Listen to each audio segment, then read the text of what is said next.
Ese ujya wibaza uko byaba bimeze uramutse uba ahantu izuba ritagera?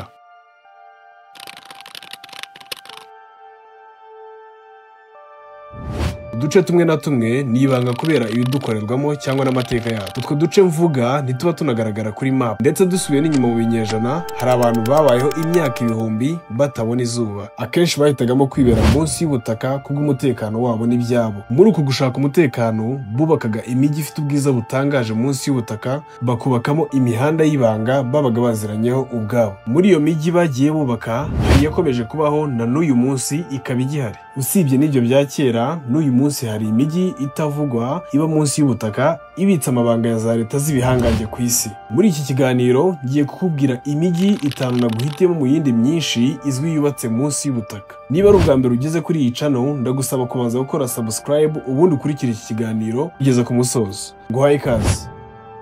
Munsi y'imihanda yo muri Helsinki, umujyi mukuru w'igihugu cya Finland, nibura muri feet 100, ubwo ni ukuvuga metero 30 na santimetero 48 z'ubujyakuzimu, hari icyo tutakwita igikorwa remezo gisanzwe, ahubwo ni umujyi nk'indi yose. Ni umujyi uri kuri kilometero kare 10, hubatseyo amasupermarket akomeye, ububiko bw'amakuru bugezweho cyangwa se digital data centers, amapisine, imihanda yubatse neza cyane kandi miremire. Ibi byose Finland yabikoreye abaturage bayo kugira ngo habe uburyo bwo kwirinda mu gihe cy'intambara. Uyu mujyi wubatswe mu kinyejana cya 20 hagati y'umwaka w'1960 n'1970 kubera amakenga y'intambara zishobora guturuka hirya no hino, cyane ko Finland ihana imbibi n'Uburusiya, kandi Uburusiya kikaba ari igihugu kidasiba kuvugaho intambara. Uburyo Finland yakoresheje butandukanye n'ubw'ibihugu byinshi, kuko bakimara kubaka uyu mujyi munsi y'ubutaka bahise bemerera abantu kuwukoresha kugira ngo bamenyere kuhaba. Ubundi Finland ni igihugu gituwe n'abarenga miliyoni 5,600,000 ku buso bwa kilometero kare 338,462.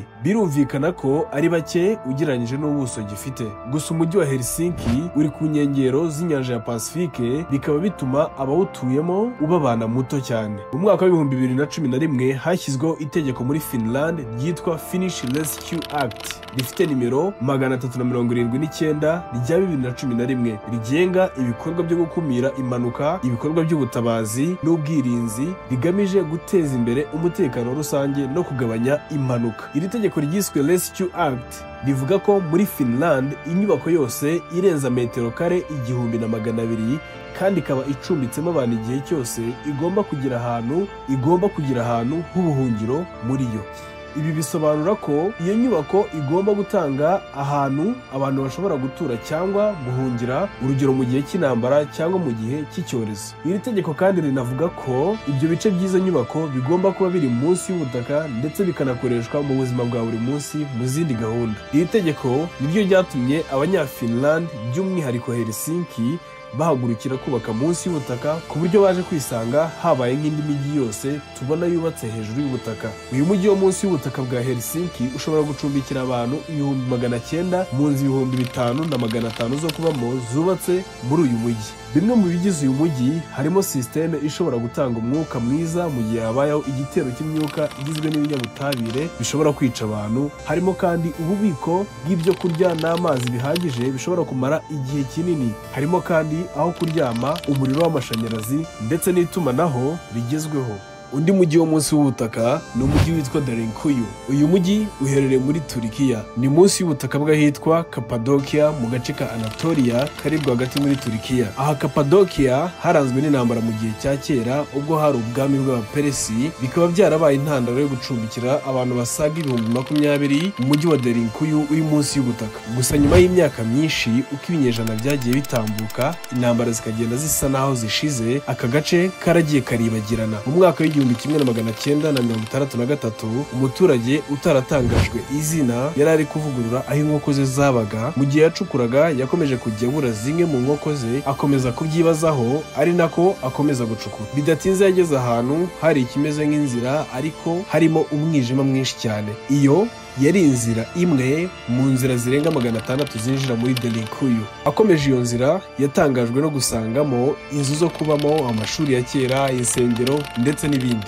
uwo mujyi wa kera uwo muturage akiwuvumbura nyuma y'iminsi mike wahise utangira gusurwa n'ibihumbi by'abakerarugendo bo muri Turikiya ndetse n'abandi baturutse hanze y'igihugu. Kandi mu 1985 ako gace kongewe ku rutonde rwa UNESCO rw'ahantu ndangamateka ku isi, UNESCO World Heritage List. Bivugwa ko Derinkuyu yakoreshwaga nk'ububiko bw'ibicuruzwa, ariko intego yayo nyamukuru yari iyo kuba ubuhungiro bw'agateganyo mu bihe abanyamahanga bagabaga ibitero kuri Kapadokiya. Abaperesi n'abandi bose bakomeje kuza kuba muri Derinkuyu mu gihe cy'ubwami bwa Byzantine, kugeza ubwo aka gace kagezaho gacumbikira abantu 20,000.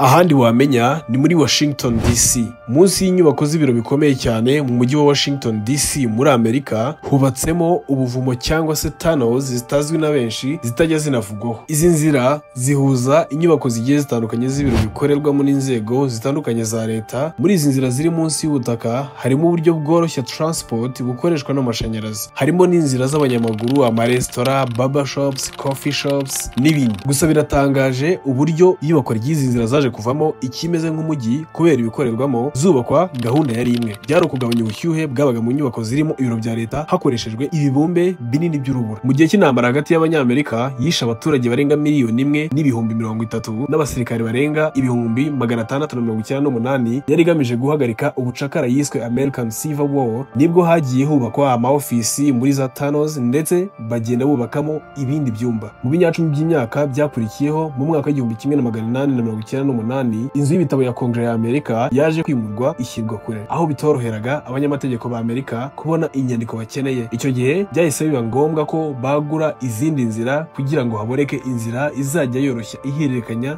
ry'izi nyandiko. Reka tunyarukire muri Saudi Arabia mu gace bise Neom. Mu mwaka wa 2017 igikomangoma cyo muri Saudi Arabia cyitwa Mohammed bin Salman Abdulaziz cyatangije umushinga w'umujyi cyise Neom. Ni umushinga karundura w'umujyi wubatse munsi y'ubutaka ku buso bwa kilometero kare 26,500. Bikaba biteganyijwe ko uwo mushinga uzarangira mu mwaka wa 2030 ugatwara akayabo ka biliyoni 500 z'idolari. Muri uyu mushinga hakaba harimo igice kimwe cyawo kiri hejuru y'ubutaka bise The Line, kikaba kigizwe n'inyubako iri hejuru y'ubutaka yitezweho guturamo abantu 9,000,000, kiri kandi kuri kilometero kare 34. Iki gice cy'uyu mushinga kikaba cyaranavuzweho na byinshi mu binyamakuru bikomeye ku isi, ahenshi bawuvuga nk'aho utazashoboka. Gusa igitangaje nuko uko abantu bafashe uyu mushinga wa The Line nk'aho udashoboka mu itangira ryawo mu mwaka wa 2021 na n'ubu niko bakiwufata,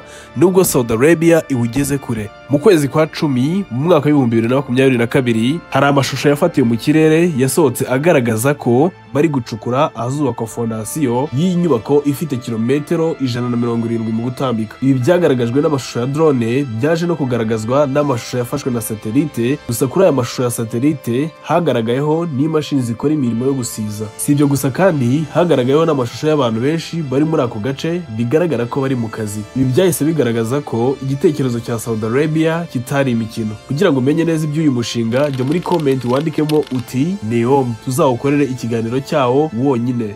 Undi mujyi ni wo muri Canada munsi ya Montreal, uzwi ku izina rya La Ville Souterraine cyangwa Réseau, rikomoka ku ijambo ry'igifaransa Réseau risobanura urusobe. Ni umwe mu mijyi minini yo munsi y'ubutaka iriho ku isi. Ni urusobe runini rw'imiyoboro n'inyubako ziri munsi y'umujyi wa Montreal. Ukaba ufite uburebure burenga kilometero 33, ni ukuvuga miles 20. Igitekerezo cyo kuwubaka cyatangijwe mu ntangiriro z'imyaka y'1960 mu rwego rwo kuvugurura imiturire y'umujyi no guhangana n'ikirere gikonje cyane, kugira ngo abantu bagire aho banyura mu buryo bworoheje mu gihe cy'imbeho ikabije. Uyu mushinga watangiye ubwo hubakwaga agace kitwa Ville Marie mu mwaka w'1962. Inyubako ndende izwi cyane yaretsweho n'umushushanyi w'inyubako cyangwa se architect witwa I.M. Pei. Munsi yayo niho hubatswe ibice bya mbere by'uyu mujyi wo munsi y'ubutaka. byahuzaga inyubako z'amazu y'ubucuruzi mato n'amanini n'inzira za gari ya moshi yo munsi y'ubutaka izwi cyane ku izina rya metro. Nyuma yaho izindi nyubako nyinshi zaje kongerwamo bituma habaho urusobe runini cyane ruturuka ku nyubako zimwe rugakomeza ku zindi. Mu myaka y'1970 n'1980 uyu muyoboro wakomeje kwaguka werekeza ku nyubako zikomeye nka Montreal Central Station. Kuri ubu Rezo ihuza amaduka arenga 1700, amahoteli, resitora, amabanki, za kaminuza, gari ya moshi zo munsi y'ubutaka n'inzu z'abaturage. Ibi bituma abantu barenga 500,000 bashobora kugenda mu mujyi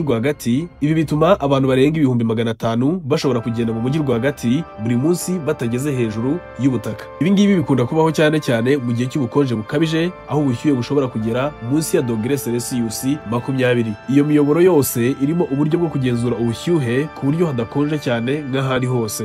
Uretse kuba ikintu gifite umumaro mu mikorere y'umujyi, uyu mujyi wo munsi ni ahantu hakurura ba mukerarugendo kuko hahuriramo ibitaramo, imurikagurisha n'ibikorwa by'ubugeni. Uyu mujyi wo munsi y'ubutaka kandi ugaragaza uburyo Montreal yagize udushya mu itegurwa ry'imijyi no guhangana n'ibihe bikomeye by'ikirere. Uyu mujyi wa Montreal ukaba ari nawo tugejeje ku musozo w'ikiganiro twari twabateguriye kuri uyu munsi. Wifuza gushyigikira ibyo dukora cyangwa se ibyo tubagezaho umunsi ku munsi,